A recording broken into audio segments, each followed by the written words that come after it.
Magandang umaga mga ka-happy hour. Narito ang mga balita para sa MBC TV Network News Update 9 AM edition. Nagpapakalat ng fake news sa kalusugan ni PBBM, kakasuhan ng gobyerno. Yan ang MBC TV Network News ni Arnold Herrera. Tiniyak ng Department of Information and Communications Technology o DICT na pananagutin ng lahat ng mapatutunayang nagpapakalat ng fake news laban sa Pangulo. Kaugnay ito ng mga panibagong kumakalat na ulat sa social media tungkol sa lumalalang kalusugan ni Pangulong Ferdinand Marcos Jr. na di umano ay may stage 4 colon cancer. Is the President well? Kumusta po siya? Definitely. Mamaya po ay magkakaroon po siya, naunahan mo na ako, may bibigay pa naman akong good news. Magkakaroon po mamaya ng oath-taking with the vice mayors. So wag po tayo masyado maniwala, ang dami-dami pong fake news. Pati po ako ay binibiktima ng fake news.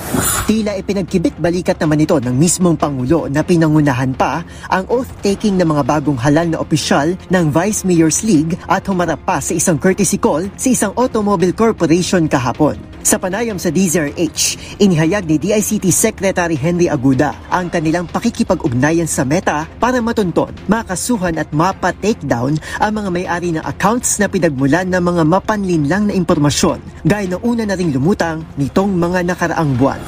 So yung nagpakalat ng tungkol sa kalusugan ng Pangulo na ay deteriorating ay kakasuhan ng gobyerno. Oo. Lalo na, tanda mo, nag-fall yan under 154. Kasi in 154, pag nag-create ka ng panic, medyo may problema yon. Lalo na kung kasinungalingan yon. Pero giit ng kalihim, paspasan man ang kanilang mga investigasyon, tali pa rin umano ang kanilang mga kamay dahil sa kawalan ng batas na nagmamandato sa Meta na itakdang account verification para sa bawat individual at hindi lamang sa mga news outlets. Ipinunto rin ni Aguda ang pangangailangan na baliktarin ang business model ng Meta na inihalin tulad pa nito sa larong Roblox upang tiyakin na una pa lamang ay ligtas na itong gamitin lalo ng mga bata, taliwas sa orihinal nitong disenyo na aniya ay mas pinagkakakitaan. Sa Roblox,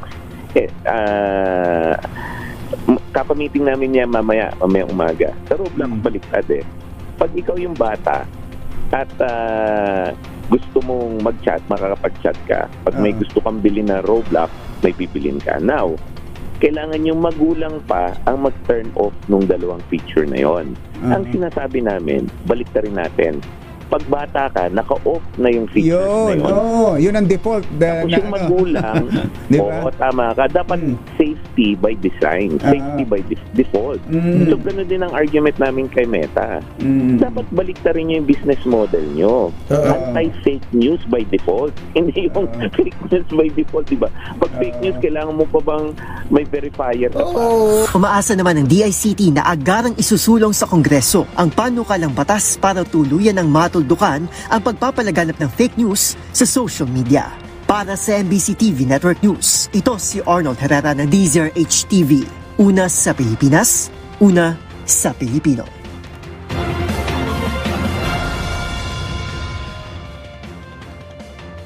Samantala, PNP alegasyon sa umano'y pang-aabuso ng Batangas Provincial Director, iniimbestigahan na. Ipinahayag ni Philippine National Police Region 4A Director Police General Hansel Marantant na kasalukuyang isinasagawa ang investigasyon laban sa Batangas Provincial Director na may alegasyon ng sexual harassment.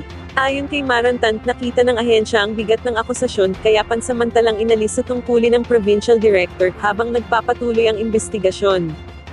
Okay, sir, briefly, there's a filed complaint laban sa ating provincial director. Opo. Sexual harassment at that. So, nakita namin yung gravity of the accusation. So, it becomes an operational procedure to relieve officers. Opo. Kahit na provincial directors pa yan, to pave way to the investigation. Yan lang po yung brief na ginawa namin. At yan ang mga balita para sa MBC TV Network News Update 9 AM edition. Abangan ang mga susunod na balitaan mamaya para sa 10 AM edition.